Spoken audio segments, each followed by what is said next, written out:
Hey guys, today I'm going to show you how to add social media icons to your WordPress site. At first, what you need to do is go to Seed Prod and then open an account.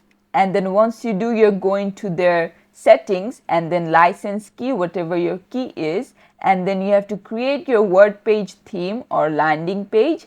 And then we're going to go to header, and over here we're going to click on edit design, and then basically on the screen you see these two pages, and what you need to do is go to duplicate section and then delete one row and then choose whatever layout you want to, suppose 3-1, and then we're going to click on this one, and then we're going to delete that section, and then we're going to customize, and from there we're going to see that there will be a bunch of options, icons, and you can select any of these, and then you're going to choose the icon and then the color, picture, and whatever you want to just customize it like yourself. And once you're done, just click on save, and this is how you can do it. Thanks for watching. Please leave a like and subscribe for more tutorials like this, and I'll see you guys in the next one.